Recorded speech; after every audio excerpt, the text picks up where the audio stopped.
저는 오늘 본문의 말씀을 가지고 여호와를 항상 앞에 모실 때의 복, 이런 제목으로 하나님 말씀을 증거하도록 하겠습니다. 하나님께서는 교회를 위해서 목회자, 주의 종을 세워주셨습니다. 그 주의 종을 세운 목적이 사도행전 3장 26절에 이런 말씀이 있습니다.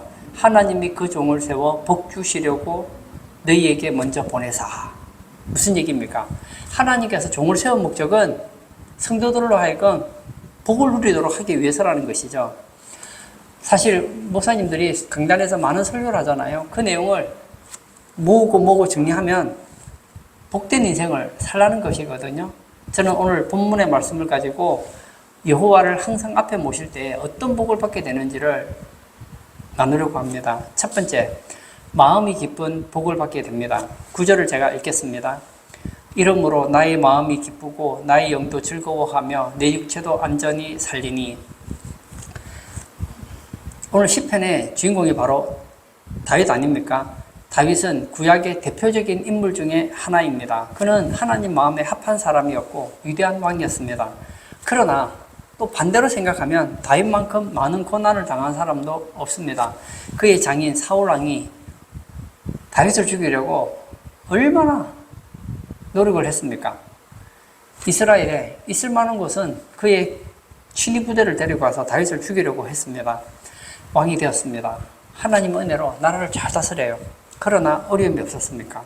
부하의 반란도 있었고 자녀들 사이에서 살인사건도 일어나고 여러 가지 어려움이 있었습니다. 근데 오늘 성경은 무엇을 말하고 있습니까?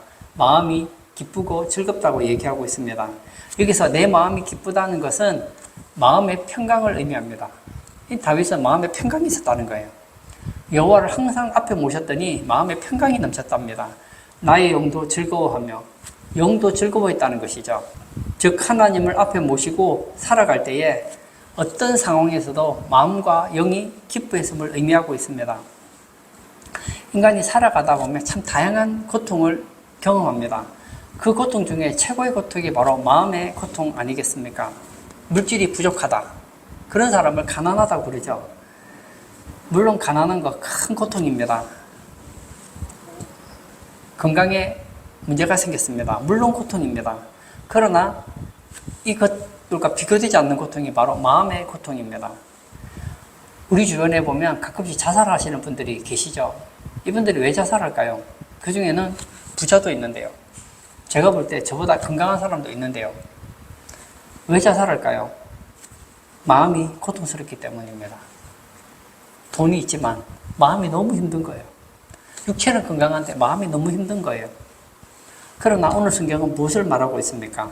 여호와를 항상 앞에 모실 때 모든 고통이 사라지고 이것이 성도가 누릴 수 있는 가장 큰 복 중에 하나라는 거예요. 오늘 성경에는 여호와를 항상 앞에 모신다 했습니다.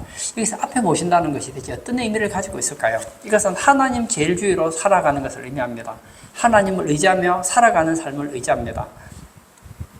하나님을 창조주로 경배하며 살아가는 것을 말하고 있습니다.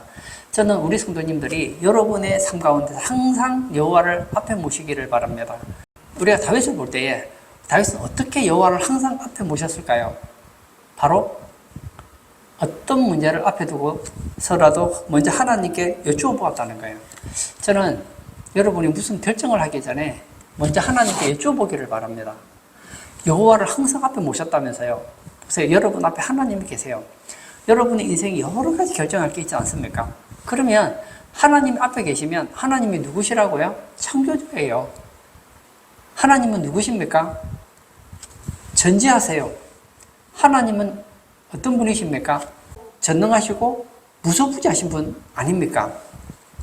그러면 여러분들의 문제가 있을 때 여러분 대체 누구를 의지합니까?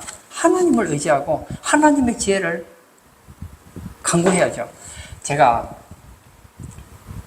살다 보면은 이 지식이 부족할 때가 있잖아요. 제가 이 세상에 해박한 지식들을 다 가지고 있는 게 아니니까요. 그리고 얼마나 많은 지식들이 있습니까? 제가 잘 모르는 것들이 생기거나 궁금하면 검색을 하죠. 인터넷에 검색을 하면 자칭 전문가라 하시는 분들이 이제 그렇게 답을 달아놓은 게 있잖아요. 그럼 그런 글들을 보면 도움을 받습니다. 그렇다면 여러분의 인생에 있어서 최고의 전문가는 도대체 누구십니까? 바로 하나님 아니겠습니까? 그리고 하나님을 항상 앞에 모시고 살아가는 삶이 있습니다. 하나님이 누군지를 알아야 하나님을 제대로 모시고 살아갈 거 아닙니까? 하나님이 누군지 가르쳐준 책이 있죠. 바로 성경입니다. 저는 우리 성도님들이 아침에 일어나면 뉴스 보지 마시고 세상 신문 보지 마시고 세상 책 보지 마시고 먼저 성경을 가까이 하시기 바랍니다. 큐티를 하셔도 좋고 성경을 읽으셔도 좋고 신앙서적 읽어도 좋아요. 여하튼 여러분들이 하나님을 좀 더 알아가는데 마음을 가지기를 바랍니다. 하나님을 알면 알수록 우리 마음이 편안해집니다. 우리 인생 살아가다 보면 그런 생각이 들잖아요. 야, 앞으로 경기가 점점 어려워진다는데 어떡하나. 그 생각이 들면 그때부터 막 고통이 찾아오잖아요. 그때 성경을 한번 볼까요? 마태복음 10장 29절에 31절을 제가 읽었습니다. 참새 두 마리가 한 아사리온에 팔리지 않느냐. 그러나 너희 아버지께서 허락하지 아니하시면 그 하나도 땅에 떨어지지 아니하리라. 너희에게는 머리털까지 다 세심파 되었나니 두려워하지 말라. 너희는 많은 참새보다 귀하니라. 여기 보면 참새 두 마리가 한 아사리온에 팔린다고 했습니다. 이 아사리온은 우리나라 개념으로 치면 가장 작은 돈의 단위입니다. 우리나라에서 가장 작은 단위의 돈이 뭐죠? 원이잖아요. 1원. 1원이 가장 작은 단위입니다. 실제로 요즘 1원은 쓰이지도 않잖아요. 5원도 있었지만 지금 1원, 5원은 쓰이지도 않잖아요. 지금 우리나라에서 가장 많이 쓰이는 가장 작은 돈의 단위는 아마 10원일 겁니다.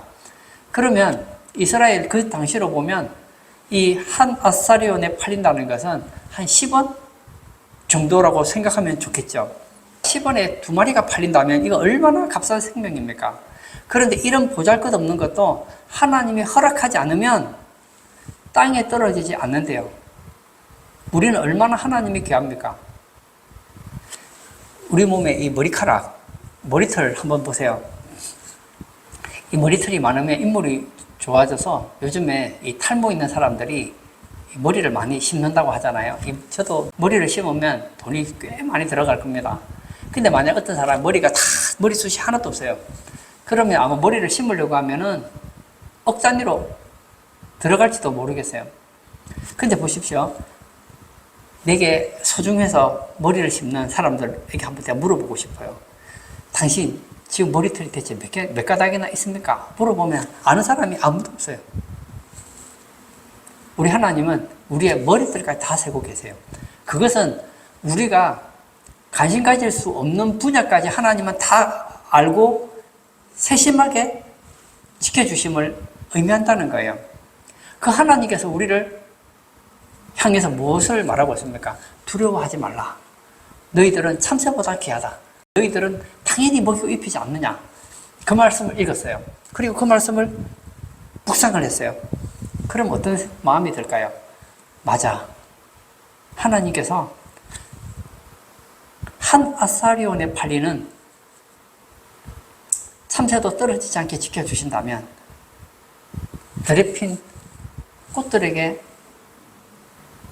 옷을 입히신다면 나는 하나님이 얼마나 사랑하는 존재인가. 그러면 하나님이 당연히 나를 책임지시겠지. 그런 마음이 들면 미래에 대해서 염려가 사라진다는 거예요. 여호와 제일주의. 하나님을 항상 앞에 두고 하나님에게 관심 가지고 하나님에게 마음을 둘 때 우리 마음에 있는 이런 근심, 걱정, 불안, 초조가 사라지게 된다는 거예요. 제가 아는 한 목사님이 대학생 시절 때 이야기하는 걸 제가 읽은 적이 있습니다. 이분이 이제 대학 졸업반이었던가 봐요. 이제 대학을 졸업하면 취직을 해야 되는데 그 당시에 취직이 잘 안 됐대요. 그래서 취직 문제로 너무너무 고민했대요. 그런 어느 날 부흥회를 하는데 교회 부흥회에 참석을 했어요.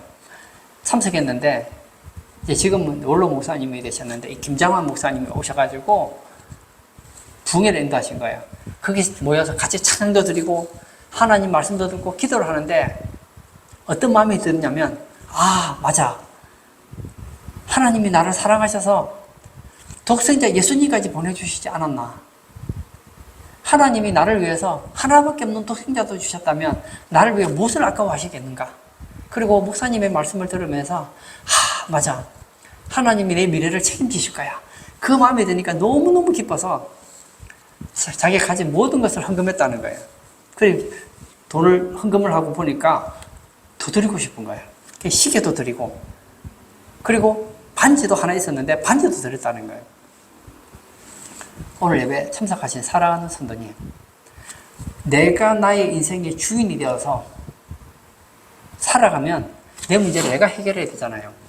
그러나 하나님 제일주의, 오늘 성경 말씀대로 여호와를 항상 앞에 모시며 살아가게 되면 하나님 내 인생을 책임지시기 때문에 마음에 걱정이 사라진다는 거예요. 새 찬송가 412장 내 영혼의 그윽히 깊은 데서, 제가 1절 가사를 한번 읽어보겠습니다. 내 영혼의 그윽히 깊은 데서 맑은 가락이 울려나네. 하늘 곡조가 언제나 풀려나와 내 영혼을 보이사네. 평화 평화로다 하늘 위에서 내려오네. 그 사랑의 물결이 영원토록 내 영혼을 덮으소서. 평화 평화로다. 근데 이 평화가 어디서 내려온다고 합니까? 하늘 위에서 내려오네. 그 사랑의 물결이 영원토록 내 영혼을 덮으소서. 여러분, 마음의 평화는 내가 얻고 싶다고 얻는 게 아니에요. 하늘로부터, 하나님께로부터 옵니다. 그러므로 우리가 여호와 제일주의로 여호와를 항상 앞에 모시고 살아가면 하나님께서 하늘의 그 평화를 우리에게 부어주신다는 거예요. 새 찬송가 410장 내 마음의 한 노래에 있어, 이 가사도 제가 한번 읽어보겠습니다. 1절을 읽겠습니다. 내 마음의 한 노래에 있어 나 즐겁게 늘 부르네. 이 노래를 부를 때에 큰 평화 임하도다. 평화 평화 하나님 주신 선물, 그 놀라운 주의 평화 하나님 선물일세. 이 가사에 보면 이 사람이 너무 기뻐서 노래를 부르고 있습니다. 근데 그 노래를 부를 때에 큰 평화가 임한대요. 근데 그 평화가 어떻게 생기는지 후렴에서 이렇게 말해줘요. 평화 평화 하나님 주신 선물. 이 평화라는 것은 하나님이 주시는 선물이라는 거예요. 그 놀라운 주의 평화 하나님 선물일세. 맞습니다. 이 평화는 하나님이 주신 선물이에요. 우리가 여호와를 항상 앞에 모실 때 환경과 상관없이, 건강과 상관없이, 문제와 상관없이 하나님께서 그의 마음에 평강을 부어주세요. 그의 영에 즐거움을 주신다는 거예요. 오늘 예배 참석하신 우리 성도님들의 삶이 여호와를 항상 모심으로 마음의 기쁨이 날마다 흘러넘치시는 복된 성도님 되시기를 축복합니다. 두 번째, 내 육체도 안전히 사는 복을 받게 됩니다. 9절을 제가 다시 읽도록 하겠습니다. 이러므로 나의 마음이 기쁘고 나의 영도 즐거워하며 내 육체도 안전히 살리니. 후반절에 뭐라고 했습니까? 내 육체도 안전히 살리니. 삶의 문제를 하나님께서 책임져 주신다는 거예요. 다윗의 인생에 참 많은 위기가 있었는데 그 중에 하나는 바로 가족의 문제였습니다. 이 다윗에게는 아주 예쁜 딸이 있었습니다. 이 다말이라는 딸이 있었어요. 그런데 이 암논이라는 장남이 다말을 연모하는 마음이 생긴 거예요. 그래서 이 꾀를 내서 다말과 관계를 가지죠. 이 소식을 듣고 압살롬이 분노를 하게 됩니다. 그래서 어떻게 하죠? 나중에 압살롬도 꾀를 내어서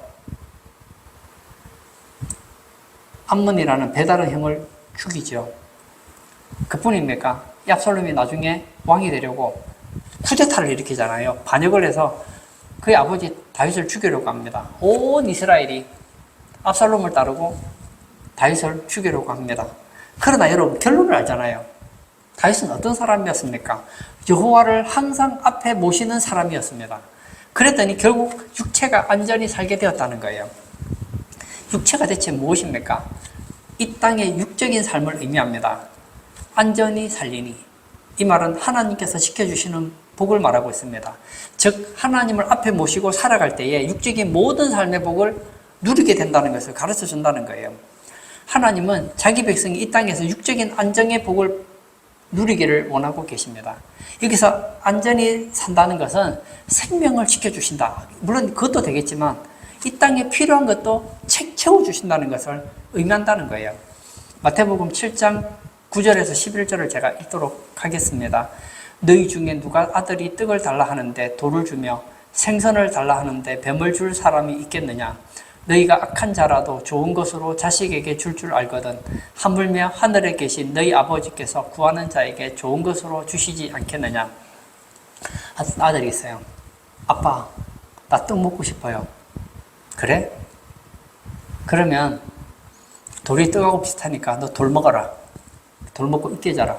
그런 아버지가 어디 있겠습니까? 아빠, 생선 먹고 싶어요. 그래? 생선이랑 뱀이랑 비슷하게 생겼으니까 난 뱀 먹어라. 뱀에게 물리면 잘못하면 죽잖아요.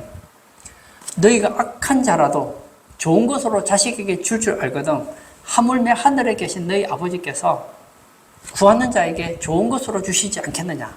하나님께서는 우리에게 좋은 걸 주실 수밖에 없는 이유가 있습니다. 그 이유가 뭐죠? 하나님과 우리와의 관계는 특별한 관계라는 거예요. 마태복음 6장 9절에 그러므로 너희는 이렇게 기도하라. 하늘에 계신 우리 아버지여. 하나님은 누구십니까? 우리 아버지예요. 영접하는 자 곧 그 이름을 믿는 자들에게는 하나님의 자녀가 되는 권세를 주셨으니. 여러분 예수님을 믿는 순간 여러분 보통 존재가 아닙니다. 여러분 하나님의 자녀입니다. 그러므로 부모가 세상에서 좀 악하다 하더라도 자식을 위해서 좋은 걸 해주고 싶어 하잖아요. 그렇다면 부모님이 못됐다는 게 아니에요. 하나님과 비교해 볼 때 사람은 우리의 부모라는 분들은 하나님만큼 전지하지도 않고 전능하지도 않고 그렇게 착하지도 못해요. 하나님만큼 선하지도 못하단 말이에요. 근데 자식을 위해서 얼마나 희생합니까? 그렇다면 전지하시고 전능하시고 하나님은 빛이시라 어둠이 없으신 완전 선이신 그 하나님께서 구하는 자에게 얼마나 좋은 것을 주시겠느냐는 거예요. 구약의 이스라엘과 하나님과의 관계를 보면 하나님은 아버지고 이스라엘은 아들과 같은 그런 관계였습니다. 그런데 이 아들이 잘못하면 어떻게 하죠? 하나님은 징계하시죠. 매를 드십니다. 그러나 이것은 사랑의 징계였어요. 이스라엘 백성들이 이집트에서 노예 생활할 때 하나님께서 모세를 보내서 이스라엘을 출애굽을 시키잖아요. 그리고 약속의 땅 가나안 땅을 가는 동안에 광야길을 걷게 됩니다. 물론 이스라엘의 범죄 때문이지만 여하튼 40년 동안 광야 생활을 하게 됩니다. 사실 수백만 명이 광야에서 먹는 문제 어떻게 해결합니까? 그런데 40년 동안 하나님께서 아침만 되면 만나를 주시는 거예요. 하늘의 음식을 주시는 거예요. 그뿐이 아닙니다. 그 많은 이스라엘 백성들이 사막에 나갔는데 마실 물을 어디서 구합니까? 반석에서 물이 터져 나오는 거예요.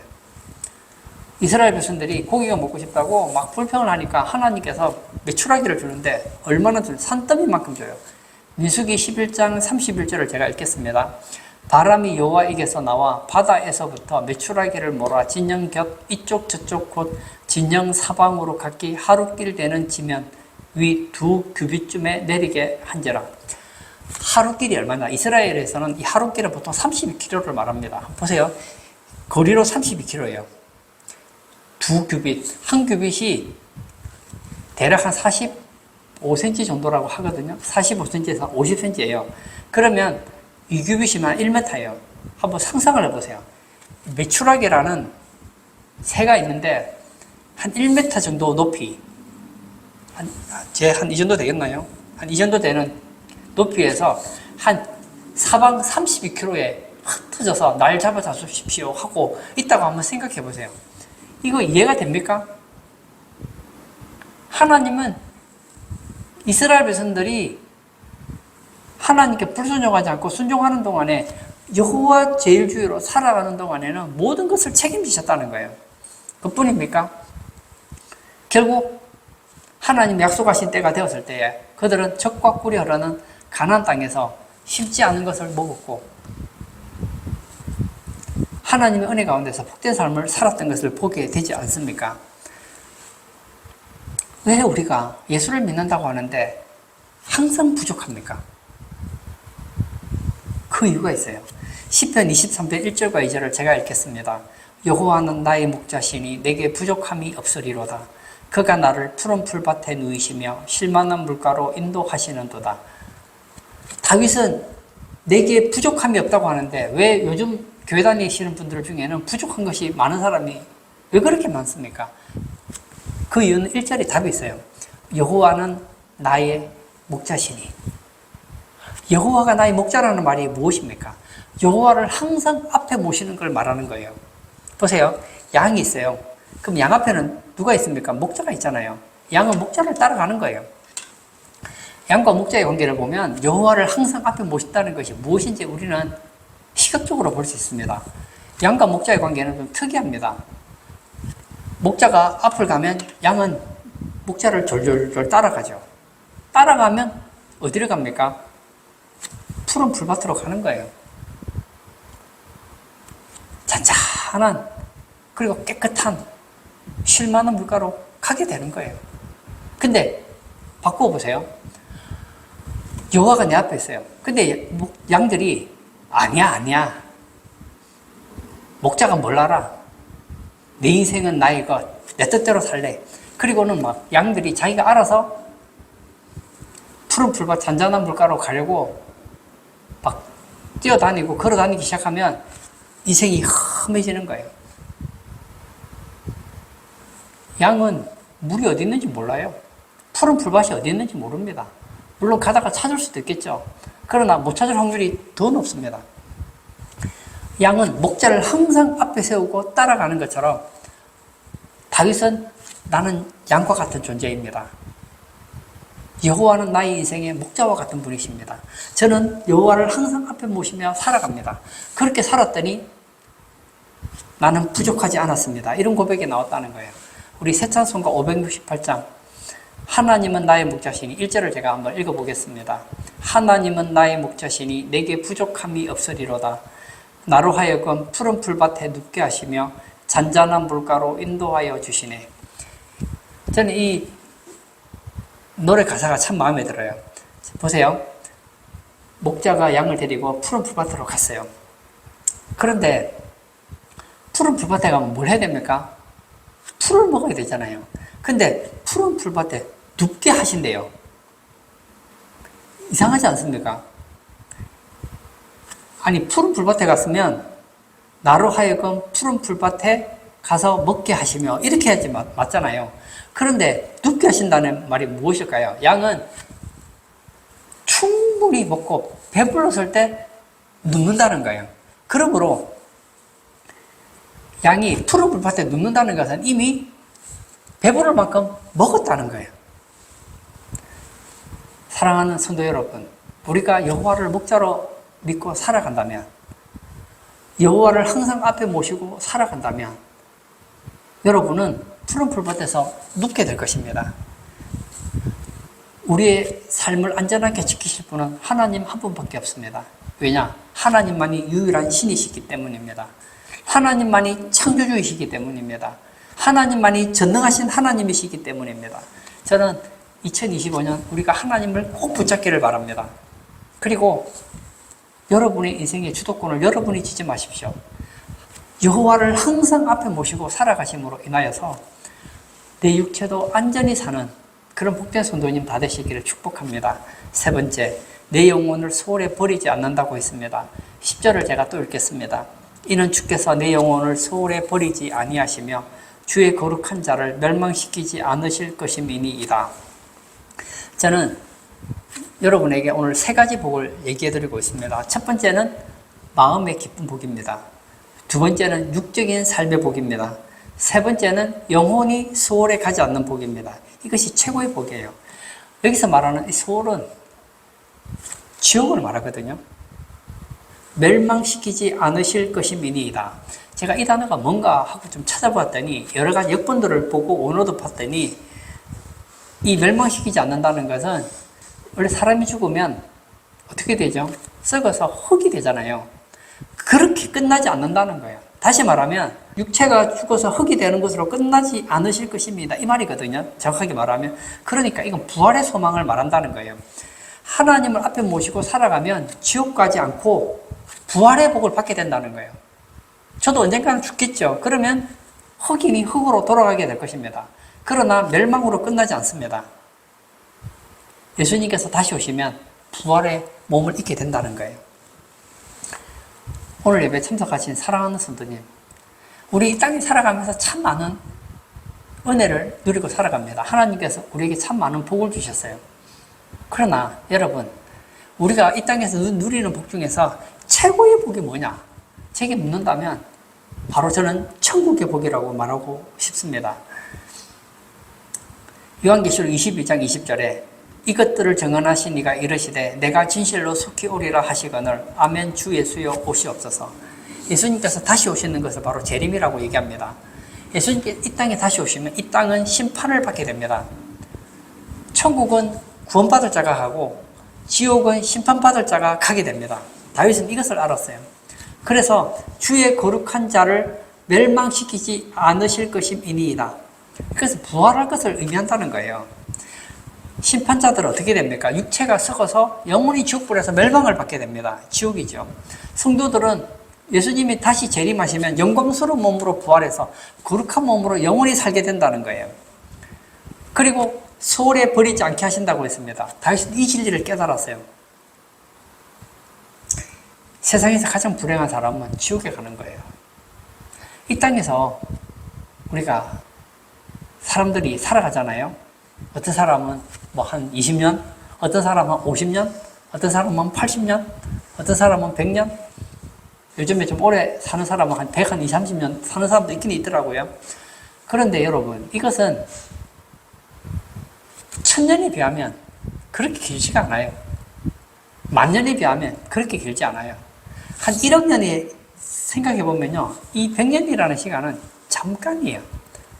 성경에서는 천국에서 영원히 살게 된다고 하는데, 영원에 비하면 이 땅의 삶은 진짜 아침에 잠시 있다 사라지는 안개와 같은 거예요. 이 땅에서 우리가 아무리 행복해 본들 잠깐 눈 깜빡거리는 정도밖에 안 된다고요. 이 땅에서 행복한 것, 그것 잠깐이요. 이 땅에서 불행한 것, 그것 잠깐입니다. 우리는 인생을 볼 때에 지구에서 살아가는 삶이 전부라고 생각하시면 안 돼요. 이건요, 잠깐이에요. 우리는 영원이라는 입장에서 생각해 봐야 돼요. 자, 보세요. 우리 인생을 한번 생각해 볼게요. 제가 예를 들어서 만약에 한 100살까지 산다고 한번 생각을 해 볼게요. 100살까지 사는데 이 100살까지 삶을 가치 있게 살기 위해서 부모님들이 자녀들을 어떻게 트레이닝을 시킵니까? 어릴 때부터 공부를 시켜요. 얘가 이 세상을 가치 있게 살려면, 복되게 살려면 실력을 닦아야 돼. 그래서 좋은데 취직해야 돼. 그래서 어떻게 합니까? 난지 얼마 되지 않은 애부터 어린이집이나 유치원 다니잖아요. 거기서부터 공부를 해요. 초등학교, 중학교, 고등학교, 대학교 얼마나 공부를 열심히 합니까? 그렇게 하는 목적이 뭐죠? 직장생활에서 이 땅에서 먹고 살 돈을 벌게 하기 위해서 공부시키는 거 아니에요. 더군다나 고3들을 보십시오. 진짜 공부에 올인하지 않습니까? 고등학교 3년 동안 미친듯이 공부한다고 한번 생각해 보세요. 그렇게 공부하는 것이 그의 인생에 있어서 거의 3%, 대략 한 3%의 인생을 공부에 그 인생을 낭비하는 것이나 마찬가지 아닙니까? 근데 후회하지 않습니다. 왜냐? 내가 이 3년만 공부를 열심히 해서 좋은 대학을 가면 나는 남들보다 좀 더 좋은 스펙을 쌓게 되고, 그리고 좀 더 좋은 직장을 가지게 되고, 지금보다 좀 더 나은 삶을 살 수 있다는 기대가 있기 때문이 아니겠습니까? 그러면 영원의 입장에서 이 100년이라는 것은 우리 인생에 있어서 고등학교 3년 수능 준비하는 것보다 짧은 시간이라는 거예요. 사람들은 생각하죠. 공부하면서 얼마나 힘듭니까? 힘들어도 그래, 이거 3년이다. 조금만 참으면 더 나은 미래가 기다리고 있을 거야. 그래서 미친듯이 공부하잖아요. 물론 공부 안 하는 학생들도 있지만 열심히 하는 사람들도 있잖아요. 열심히 사는 사람 입장에서 한번 생각해 보자고요. 그들이 그렇게 힘든데도 참을 수 있는 이유가 무엇입니까? 조금만 고생하면 남들이 부러워하는 명문대학을 갈 수 있다는 그 기대가 있기 때문에 그 소망을 가지고 견디는 거 아니겠습니까? 이 땅에서 우리가 좀 힘들다 하더라도 조금만 견디면 천국이 기다리고 있다는 그 소망이 있다면 이 땅에서 사는 삶은 견딜만 하다는 거예요. 구약에서 지옥을 어떻게 표현하고 있습니까? 이사야 66장 24절을 제가 읽겠습니다. 그들이 나가서 내게 패역한 자들의 시체들을 볼 것이라. 그 벌레가 죽지 아니하며 그 불이 꺼지지 아니하여 모든 혈육에게 가증함이 되리라. 지옥은 어떤 곳이라고요? 벌레가 죽지 않아요. 불이 꺼지지 않는 곳입니다. 신약에서 지옥은 어떻게 말을 할까요? 요한계시록 20장 10절을 제가 읽겠습니다. 또 그들을 미혹하는 마귀가 불과 유황못에 던져지니 거기는 그 짐승과 거짓 선지자도 있어 세세토록 밤낮 괴로움을 받으리라. 신약 성경에 지옥을 어떻게 표현합니까? 불과 유황이라고 있습니다. 그리고 세세토록 밤낮 괴로움을 받는 곳, 그곳이 바로 지옥이라고 말을 하고 있습니다. 14절과 15절도 제가 또 읽겠습니다. 사망과 음부도 불못에 던져지니 이것은 둘째 사망 곧 불못이라. 누구든지 생명책에 기록되지 못한 자는 불못에 던져지더라. 지옥은 뭐라고요? 불못이래요. 이 땅에 있는 사람은 다 죽지요. 죽고 나면 어디론가 가야 됩니다. 저도 죽을 겁니다. 죽었어요. 첫째 사망이에요. 죽었는데 천국 못 가고 천국에서 쫓겨나면 지옥 가죠. 이건 둘째 사망인 거예요. 지옥은 뭐라고요? 그곳은 불과 유황이 있는 곳이고 그것은 불못이고 그곳은 세세토록 밤낮 괴로움을 받는 곳이랍니다. 여러분, 이 땅이 힘들다 해도요, 지옥에 비하면 아무것도 아닙니다. 이걸 여러분 기억하셔야 돼요. 욥은 얼마나 신앙이 좋았습니까? 근데 한때 그는 이 사후의 문제에 대해서는 잘 몰랐던 것 같아요. 욥기 14장 14절에 정정이라도 죽으면 어찌 다시 살릴까? 욥은 하나님을 믿었음에도 불구하고 어떤 마음이 있었느냐면 죽으면 죽은 사람이 어떻게 다시 살 수 있을까? 물론 영혼은 천국까지만 죽은 육체는 살 수 없다고 생각했던 것 같아요. 그러나 욥기 19장 25절과 26절에 보면 욥이 고난 가운데서 하나님께서 어떤 은혜를 주셨는지 부활의 신앙을 가지게 됩니다. 25절과 26절을 제가 또 읽겠습니다. 내가 알기에는 나의 대속자가 살아계시니 마침내 그가 땅 위에 서실 것이라. 내 가죽이 벗김을 당한 뒤에도 내가 육체 밖에서 하나님을 보리라. 무슨 얘기입니까? 욥이 어떤 하나님께서 특별한 은혜를 주셔서 자기의 대속자가 살아계시고 그가 마침내 땅 위에 서실 것을 알았다는 거예요. 이게 뭐죠? 예수님 재림하는 거잖아요. 내 가죽이 벗김을 당한 뒤에도, 이건 육체가 죽는 걸 말하는 거예요. 내가 육체 밖에서 하나님을 보리라. 부활할 것을 가르쳐 준다는 거예요. 여러분, 지식으로 아는 게 중요한 게 아닙니다. 믿음으로 받아들이셔야 돼요. 여호와를 항상 앞에 모시게 될 때 우리는 세 가지 복을 받게 됩니다. 평강의 복, 삶의 복, 내세의 복. 그러면 행복한 거 아닙니까? 이스라엘 백성들이 하나님을 떠났을 때는 불행했습니다. 제가 말했잖아요. 여호와를 항상 앞에 모실 때 이런 복을 받을 수 있는 거예요. 여호와를 항상 뒤에 모실 때는 복이 아니에요. 불행해지는 거예요. 솔로몬이 왕이 되었습니다. 그리고 하나님 앞에 무릎 꿇고 하나님을 의지합니다. 왕이 되고 어떻게 합니까? 하나님께 천번제를 드리잖아요. 대단합니다. 그뿐만입니까? 하나님께서 솔로몬에게 지혜를 준다고 했을 때 하나님이 주신 백성을 잘 다스리고 싶어서 지혜를 달라고 하잖아요. 그리고 열왕기상 8장 23절에 하나님께 이렇게 기도를 합니다. 이르되 이스라엘의 하나님 여호와여, 위로 하늘과 아래로 땅에 주와 같은 신이 없나이다. 주께서는 온 마음으로 주의 앞에서 행하는 종들에게 언약을 지키시고 은혜를 베푸시나이다. 이 솔로몬은 하나님께 은혜 받은 것이 너무 감사해서 하나님께 기도를 드립니다. 그랬더니 하나님께서 열왕기상 9장 5절에 이렇게 응답을 하세요. 내가 내 아버지 다윗에게 말하기를 이스라엘의 왕위에 오를 사람이 내게서 끊어지지 아니하리라 한 대로 내 이스라엘의 왕위를 영원히 견고하게 하려니와. 꼭 이대로였습니다.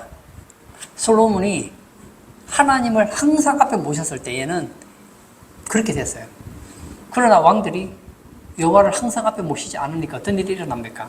나라가 쪼개지잖아요. 솔로몬의 아들 때가 되면 나라가 둘로 쪼개져요. 결국 북이스라엘이 망하지요. 남유다도 망하지요. 왜 망했습니까? 여호와를 항상 앞에 모시지 않았기 때문입니다. 결론을 짓고자 합니다. 저는 오늘 본문 말씀 8절을 읽고 마무리 지으려고 합니다. 내가 여호와를 항상 내 앞에 모심이여 그가 나의 오른쪽에 계심으로 내가 흔들리지 아니하리로다. 다윗은 여호와를 항상 앞에 모셨습니다. 그랬더니 하나님께서 나의 오른쪽에 계신다고 했습니다. 성경에서 이 오른편, 우편은 승리를 뜻하거든요. 하나님을 항상 앞에 모시면 어떤 인생이 되는지 아세요? 하나님께서 우리 인생에 승리를 약속해 주시기 때문에 흔들리지 않는 거예요. 저는 우리 성도님들이 여호와를 항상 앞에 모심으로 인하여서 하나님이 부어주시는 그 마음의 평강이 흔들리지 않기를 바랍니다. 여호와를 항상 앞에 모심으로 인하여 여러분의 삶의 복이 흔들리지 않기를 바랍니다. 여호와를 항상 앞에 모심으로 인하여서 내세에 대한 복에 대해서 흔들리지 않는 우리 성도님 다 되시길 주의 이름으로 축복합니다. 이 시간 한번 같이 기도하기를 원합니다. 많은 분들이 신앙생활하면서 복을 받고 싶대요. 행복하고 싶대요.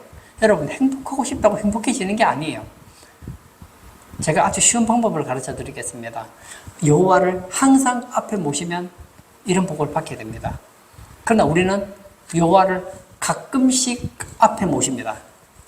어떤 사람은 여호와를 앞에 모시는 것을 잊어버리고 살기도 합니다. 이 시간 기도할 때 하나님, 저는 여호와를 잊어버리지 않겠습니다.